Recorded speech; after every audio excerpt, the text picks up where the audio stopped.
Assalamualaikum warahmatullahi wabarakatuh. Kawan-kawanku, teman-temanku semua yang aku sayangi dimanapun kalian berada. Kali ini saya akan berbicara mengenai sebuah tulisan yang baru saja selesai saya baca. Dan saya melihat isinya sangat-sangat perlu diketahui oleh banyak orang. Ringan tapi sangat-sangat berisi dan informatif. Ini tulisannya adalah berjudul Tulisan Terakhir Buya Hamka Sebelum Wafat. Tulisan ini sudah diterbitkan tanggal 21 Agustus tahun 2025 yang lalu dan bisa dibaca di situsnya tagar.co, ya, tagar.co. Baik, kita mulai saja langsung. Bismillahirrahmanirrahim. A'udzu billahi minasyaitonir rajim. Mudah-mudahan Allah melancarkan bicara saya ini.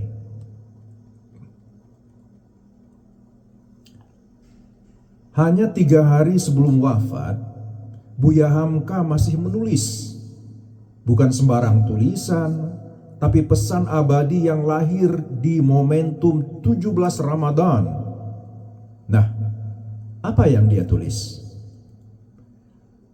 Tulisan terakhir Hamka menarik untuk ditelisik. Sebab Hamka bukan hanya ulama besar, tetapi juga pengarang terkemuka.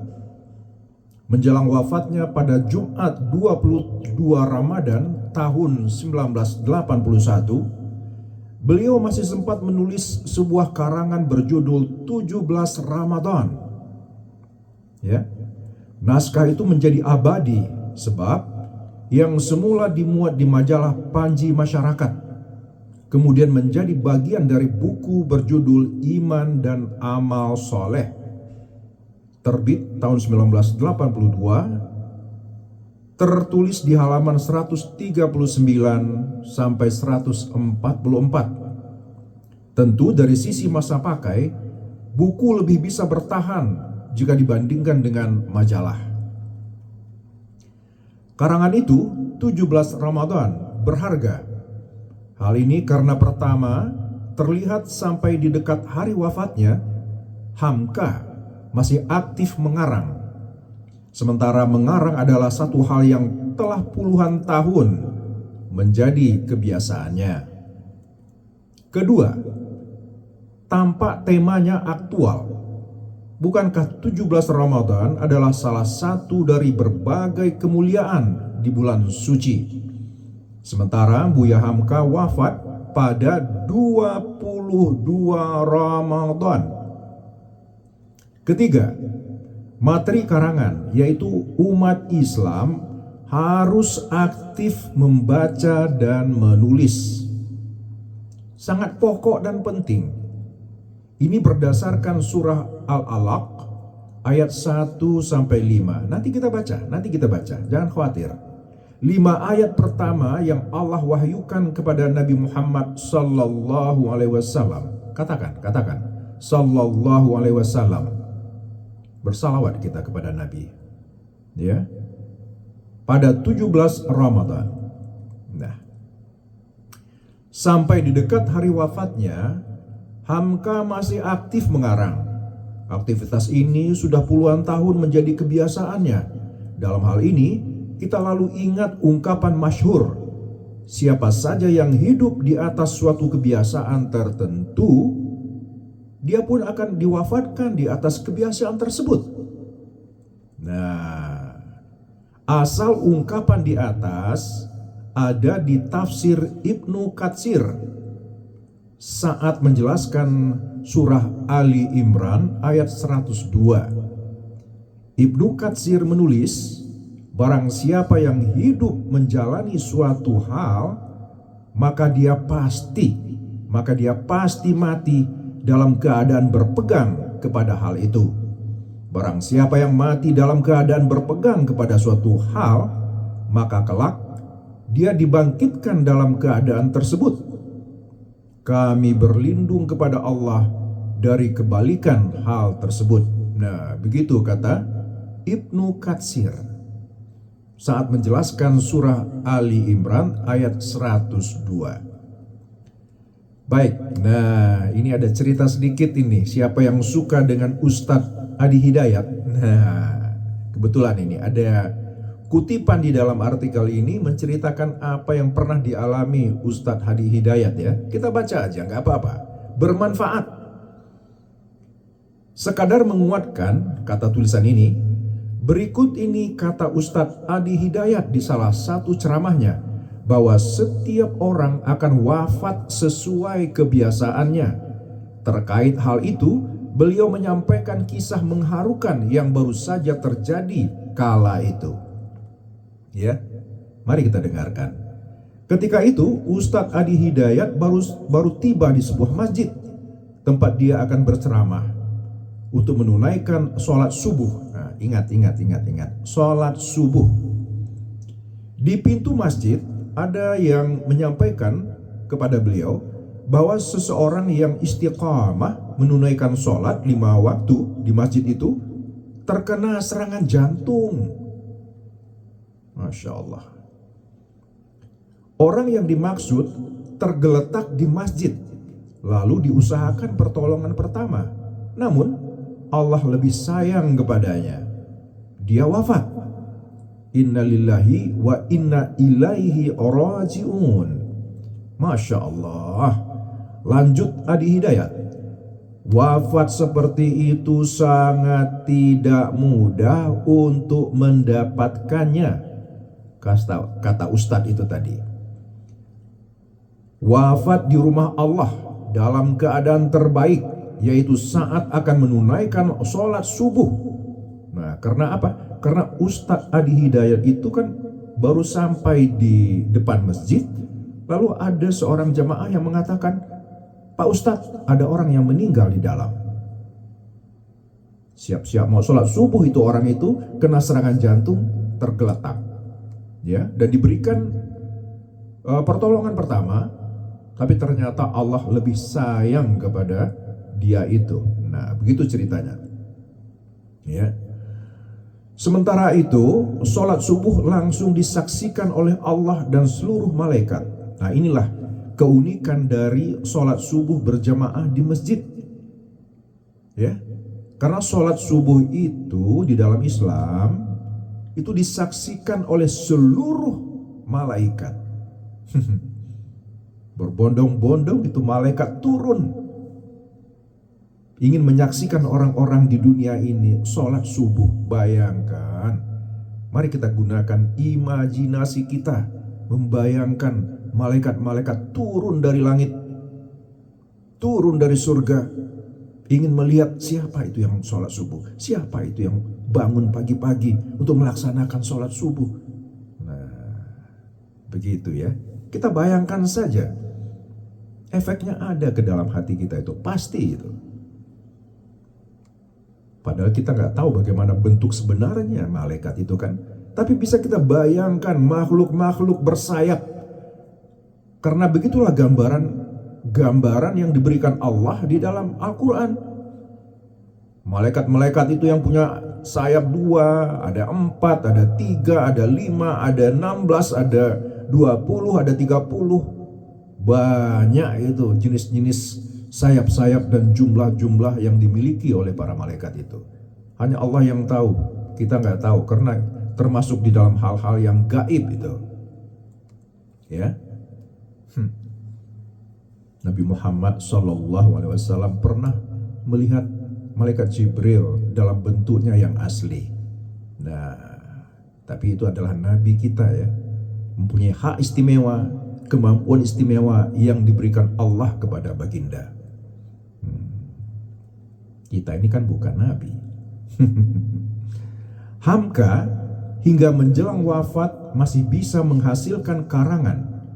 Mengarang bagi Hamka telah menjadi kebiasaan puluhan tahun.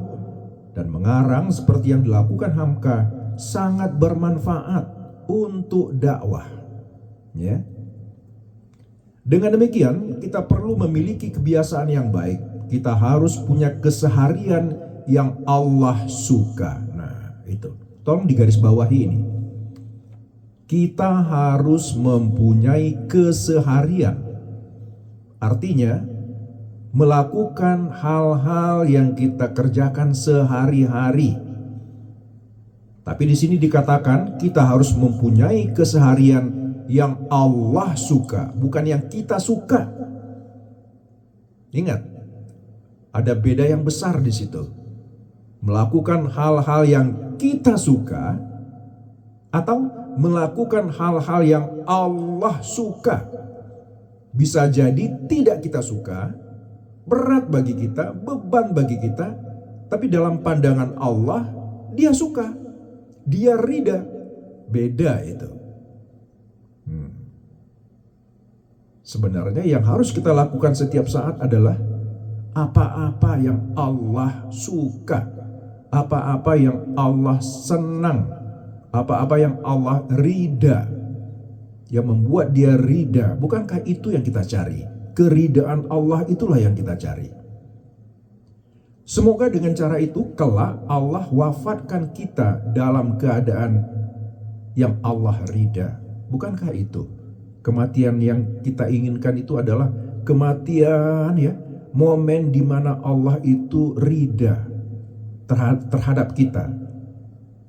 Saya jadi ingat ada ayat di dalam Al-Quran itu, ketika Allah itu memanggil orang-orang yang meninggal itu, ya, dengan sebutan wahai hamba-hambaku, ya, kembalilah kepadaku, kembalilah kepadaku dalam keadaan jiwa yang tenang. Nah, dipanggil itu hamba-hambaku. Tapi bukan sembarangan hamba-hambaku, bukan sembarangan manusia yang dipanggil begitu. Yang dipanggil itu hanyalah hamba-hamba yang jiwanya itu tenang, hatinya itu tenang. Selain itu nggak dipanggil begitu. Ya, ingatkan ayatnya kan? Mudah-mudahan kita itu termasuk di dalam golongan hamba-hamba yang dipanggil Allah seperti itu. Wahai hamba-hambaku yang berjiwa tenang, kembalilah kepadaku, masuklah ke dalam surgaku, kata Allah. Disuruh Allah untuk masuk ke dalam surganya, dipersilahkan oleh Allah. Bukankah itu yang kita inginkan? Kita nggak ingin dipanggil, hei kamu masuk ke dalam neraka. Bukan itu yang kita inginkan. Mudah-mudahan Allah menjauhkan kita semua dari neraka itu. Nauzubillahi min zalik. Ya, kita lanjutkan ya. Udah berapa menit ini?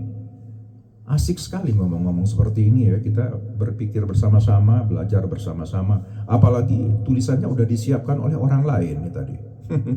Kita tinggal baca aja sambil kita komentari kadang-kadang ya.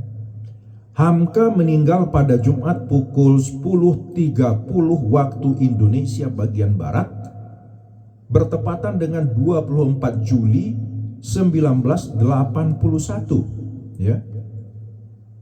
Bertepatan pula dengan 22 Ramadan 1401 Hijriah. Beberapa hari sebelumnya Hamka menulis karangan berjudul 17 Ramadan untuk dimuat di majalah Panji Masyarakat. Majalah yang terakhir disebut itu telah dipimpin oleh Hamka selama 24 tahun. Tak ada lagi karangan Buya Hamka setelah yang berjudul 17 Ramadan itu. Jadi ini suatu tulisan yang sangat-sangat penting, karena itu adalah tulisan Buya yang terakhir itu, berjudul 17 Ramadan. Ya, kita lanjutkan. Apa yang ditulis Hamka dengan judul 17 Ramadan mengajarkan kepada kita bahwa tema karangan hendaknya aktual. Nah, nanti kita simak isi yang berikutnya. Dengan begitu, tulisan kita akan lebih menarik perhatian dan terasa lebih diperlukan. Nah, itu ini mengenai komentar tentang mutu lukisan ya, tipe lukisan. Ya. Oke. Materi penting, selain aktual, karangan kita juga harus memuat hal penting. Hamka dalam karangan terakhirnya menulis sesuatu yang bukan hanya penting, melainkan sangat penting, sangat relevan dengan judul 17 Ramadan. Hamka mengingatkan kita pada keutamaan surah Al-Alaq ayat 1 sampai ayat 5. Mari kita baca terjemahannya ya. Nah, seperti yang saya janjikan tadi loh. Aduh, duduk saya perbaiki dulu ya. Biar santai sedikit. Baik, mari kita dengarkan, kita simak baik-baik arti daripada surah Al-Alaq ayat 1 sampai 5. Bismillahirrahmanirrahim. Bacalah dengan menyebut nama Tuhanmu yang menciptakan. Dia telah menciptakan manusia dari segumpal darah. Bacalah, dan Tuhanmulah yang Maha Pemurah, yang mengajarkan manusia dengan perantaraan kalam, yaitu tulis dan baca. Dia mengajarkan kepada manusia apa yang tidak diketahuinya. Masya Allah. Sekali lagi, surah Al-Alaq ayat 1 sampai ayat 5. Inilah, kata Hamka, permulaan petunjuk atau hidayah kepada Muhammad Sallallahu Alaihi Wasallam dan kepada seluruh manusia. Ya, pertama-tama menyuruh membaca. Jadi manusia itu disuruh membaca, bukan baca buku aja, bukan. Membaca dalam artian yang sangat-sangat luas. Membaca gunung, membaca pohon, membaca semak-semak, membaca ular, membaca kelinci, membaca, semua dibaca. Air, sungai, lautan, itu juga membaca, dibaca. Karena dibalik semua itu ada pelajaran kan. Baik. Inilah, kata Hamka, permulaan petunjuk atau hidayah kepada Muhammad Sallallahu Alaihi Wasallam, ya, dan kepada seluruh manusia. Allah menyuruh manusia itu membaca. Kedua, menyuruh mempergunakan kalam atau pena untuk menulis ilmu pengetahuan. Dengan menulis, masalah yang sebelumnya tidak diketahui kemudian menjadi diketahui. Selanjutnya, ilmu pengetahuan terus berkembang. Ya. Adakah lagi yang Hamka ungkap di karangan terakhirnya itu? Rupanya, untuk lebih meyakinkan keutamaan aktivitas membaca dan menulis, Hamka memberikan ilustrasi. Semakin banyak ilmu yang kita peroleh, justru semakin terasa bahwa sejatinya kita tidak tahu. Ya. Hamka memulai dengan ilustrasi ringan. Nah, ini kata-kata Hamka ini nanti ya. Dengarkan, dia menyebut kota Washington DC di sini. Perhatikan. Masuklah ke salah satu perpustakaan besar di Washington DC, Amerika Serikat, kata Hamka. Di sana ada tidak kurang dari 1 juta buku. Itu dulu ya. Tahun 80-an kan ini. Nah, itu dulu sudah 1 juta buku. Jadi yang saya kira yang dia maksud itu adalah Library of Congress di Washington DC. Waduh, bukunya luar biasa banyaknya. Itu dekat Gedung Putih itu. Ya, dekat Gedung Putih, tidak jauh dari Gedung Putih itu. Ya, tempat presiden Amerika. Kalau hendak melihat judul dan daftar isi dari satu persatu, ya, tunggu dulu sebelumnya, ya. Masuklah ke perpustakaan itu, mintalah izin hanya untuk melihat buku-buku itu tanpa memegangnya. Maka diperlukan tidak kurang dari 3 jam untuk melihat buku-buku itu aja. 3 jam berjalan kemana-mana, lantai 1, lantai 2, lantai 3, buku semua isinya. Nah, 1 juta buku, kata Buya Hamka, diperlukan sekitar 3 jam hanya untuk melihat buku-bukunya aja, belum dibuka, belum disentuh lagi, ya, hanya ngelihat aja. Ya. Kalau hendak melihat judul dan daftar isi dari satu persatu buku mungkin butuh waktu sepekan penuh, kata Buya. Ya, apalagi jika harus membaca dan mempelajari seluruhnya. Itu baru satu perpustakaan, kata Buya. Bagaimana dengan seluruh perpustakaan di dunia? Jangan lupa, gambaran Hamka di atas ditulis tahun 1981, kata penulis artikel ini. Sekarang, puluhan tahun kemudian, jumlah buku tentu berlipat-lipat udah berapa juta kalau sekarang. Ya.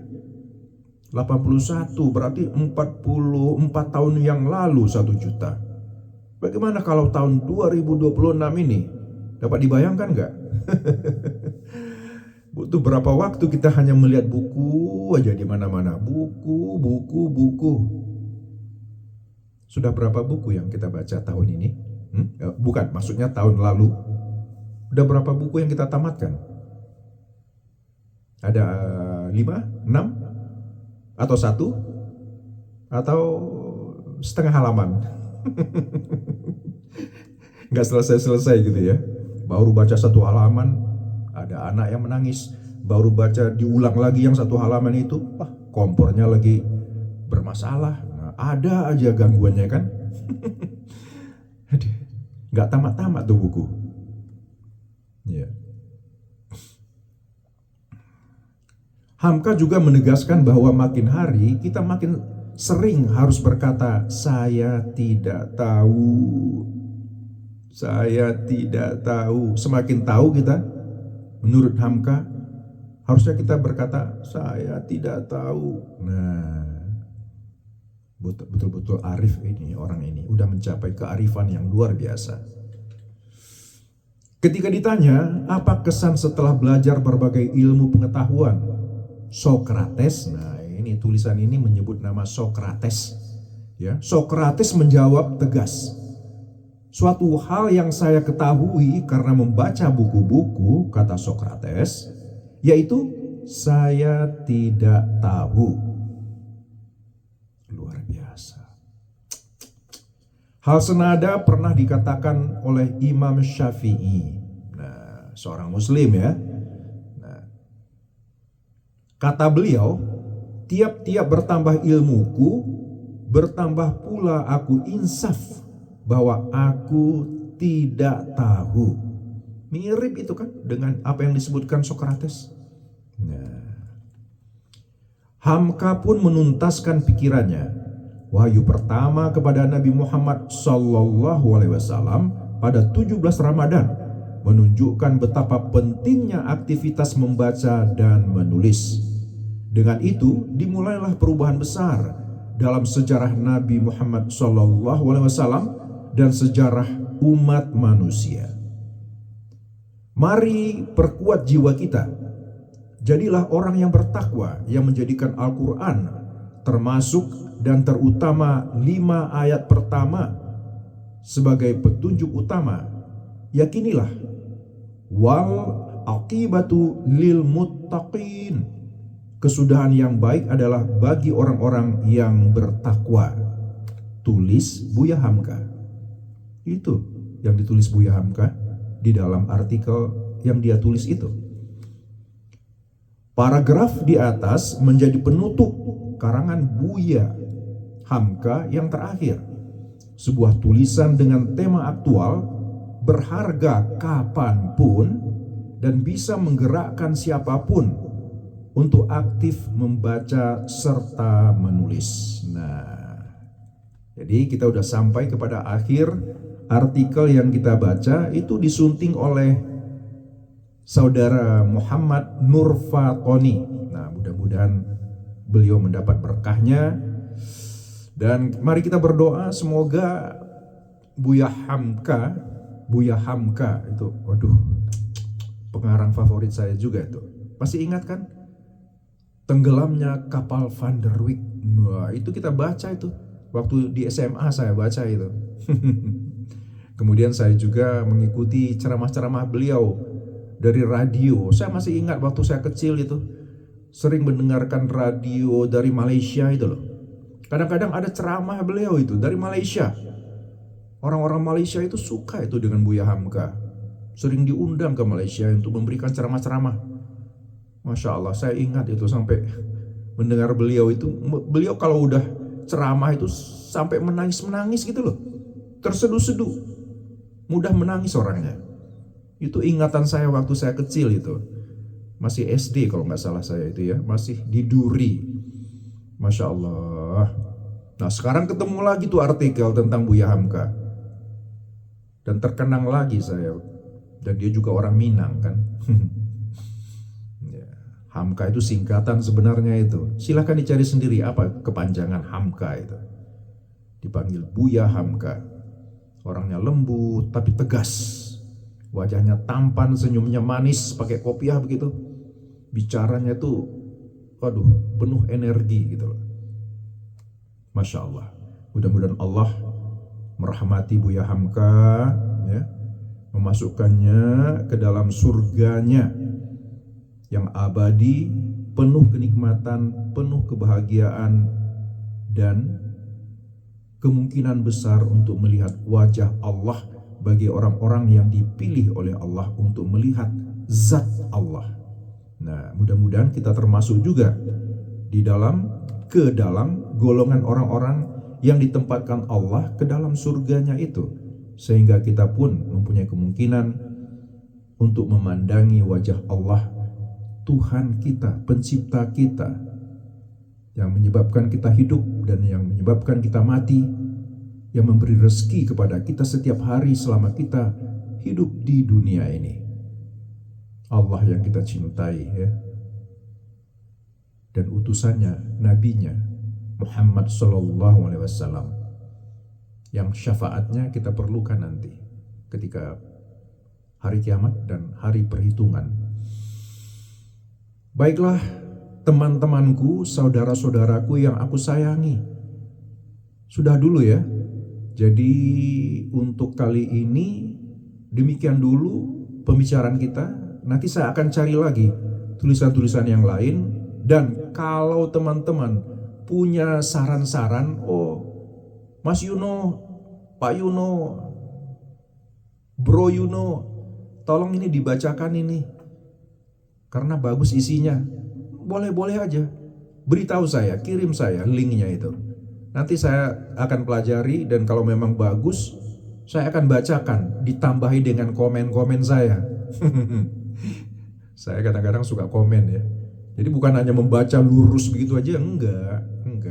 Jadi ya bukan seperti kaku membaca dari pertama tulisan sampai akhir tulisan dibaca begitu aja, enggak. Saya akan komen-komen, dan saya akan selipkan cerita-cerita saya sendiri, pengalaman saya sendiri di dalam pembicaraan kita ini. Begitu dulu ya teman-teman. Akhir kata saya ucapkan Assalamualaikum warahmatullahi wabarakatuh. Salam. Selamat berhari apa saja hari ini ya. Hari ini tanggal 10. Wah, udah hari Sabtu ya. Udah lewat jam 12. Ya. Hari Sabtu pagi dini hari. Sampai jumpa. Wassalamualaikum warahmatullahi wabarakatuh. Sekali lagi.